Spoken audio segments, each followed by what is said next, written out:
Beberapa bulan kemudian, gue dan Kak Nila dapat info dari Arman. Aduh, yang ini juga lebih gila lagi nih guys. Capek banget gue sejujurnya.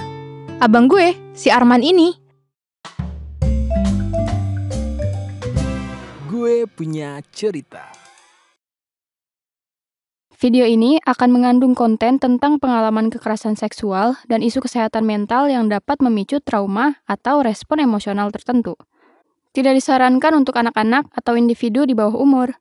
Harap tonton dengan tanggung jawab pribadi. abang gue, si Arman ini, ngehamilin anak orang. Ngehamilin! Udah gitu ceweknya ini seumuran gue lagi. Gue shock banget dong. Tapi anehnya Kak Nila ini malah biasa aja responnya. Justru dia nyuruh Arman balik ke Surabaya. Sekaligus bawa ceweknya juga biar bisa dikenalin sama gue dan Kak Nila. Singkat cerita, akhirnya Arman dan ceweknya terpaksa nikah di KUA. Dan semua biaya ditanggung sama Kak Nila. Setelah itu, Arman dan ceweknya Santi tinggal di rumah kita. Gak lama kemudian, Arman balik ngerantau lagi ke tempat semula. Gue bagi kamar sama Santi. Pisah kasur juga kok. So far, Santi ini orangnya asik diajak ngobrol. Topik pembicaranya juga gak habis-habis.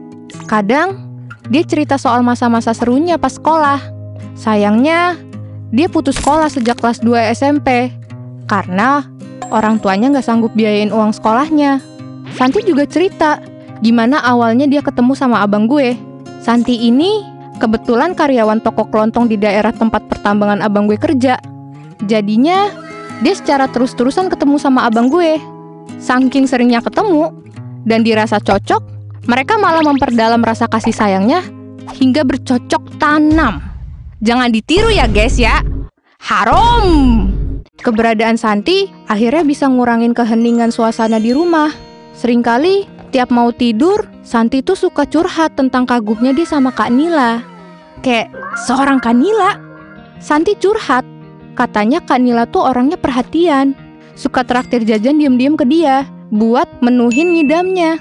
Terus, Santi juga cerita, gimana kagumnya dia sama kakak gue yang independent woman itu. Ya, emang sih, Kak Nila tuh emang mandiri, pinter, dan jago ngatur keuangan. Tapi, semenjak kejadian beberapa waktu lalu, gue saranin ke Santi buat jaga-jaga sama Kak Nila. Santi bingung dong, dan nanyain, emangnya ada yang salah kah sama Kak Nila? Tapi gue gak pernah jelasin alasannya. Sampai suatu malam, di pukul 1 dini hari, gue kebangun sama suara aneh. Gue denger suara rintihan orang kesakitan gitu. Dan ini suara perempuan. Gue lihat Santi udah gak ada di kamar. Dengan sigap, gue ambil ponsel dan keluar kamar. Takut Santi kenapa-napa. Atau khawatir jangan-jangan ada rampok di rumah gue. Gue nyiapin ponsel buat nelpon polisi. Kalau misalnya gue lihat ada maling atau orang jahat di sini. Gue pelan-pelan jalan menuju ke arah sumber suara. Yang ternyata ada di kamarnya Kak Nila. Gue semakin mikir yang enggak-enggak. Jangan sampai Kak Nila diapa-apain dong sama orang. Gue ambil sebuah pajangan di atas lemari dekat pintu kamar Kak Nila. Jaga-jaga buat pukul orang jahat itu. Gue nguping sebentar. Sampai tiba-tiba suara rintihan itu lenyap. Karena gue khawatir bukan main, akhirnya gue dobrak lah tuh pintu. Brak! Bener aja, ada Santi dan Kak Nila. Dan anehnya lagi, mereka berdua kelihatannya habis melakukan sesuatu yang gak bener. Mereka berdua shock banget liat gue. Gue juga shock liat mereka. Kita jadi kayak, loh, heh. Dengan gagap, gue bertanya, kalian habis ngapain? Tiba-tiba air mata gue jatuh gitu aja. Rasa kecewa mulai menumpuk di hati gue. Waktu itu gue masih SMA. Tapi gue tahu banget yang mereka lakukan itu adalah hal yang gak bener. Di malam itu, gue nangis sesegukan dan kabur ke rumah Bu Ida, tetangga gue. Untung, Bu Ida dengan sabar masih mau nenangin gue, yang bentar lagi jadi QB ekor 9. Bu Ida yang khawatir nanya gue baik-baik, dan pelan-pelan gue mulai jelasin semuanya. Udah pasti, di awal Bu Ida gak percaya sama yang gue omongin, karena reputasinya Kak Nila tuh bagus banget di mata para tetangga gue. Dia nawarin gue buat anterin ke rumah, sekalian minta klarifikasi sama Kak Nila dan Santi. Tapi gue nolak keras. gue nggak mau lihat muka kakak gue dulu malam itu. Akhirnya malam itu gue nginep dulu di rumah Bu Ida. Dan gue udah mengiyakan Bu Ida kalau beliau akan mengatasi masalah itu. Besoknya jam 10 pagi, gue, Bu Ida, dan Pak RT kumpul di rumah gue.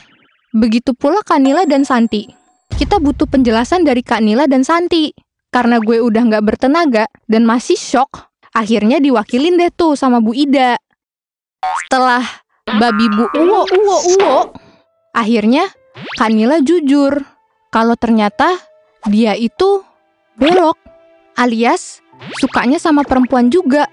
Sedangkan Santi katanya baper karena selalu diperhatiin sama Kak Nila.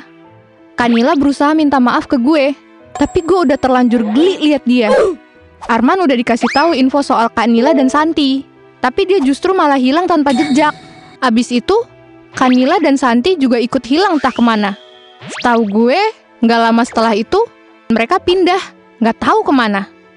Sementara gue, akhirnya dijadiin anak angkat sama tante gue yang ada di Semarang. Ini semua berkat kebaikan Bu Ida, yang mau repot bantuin kehebohan hidup gue juga sih. Gue pun menjalani hidup baru setelahnya.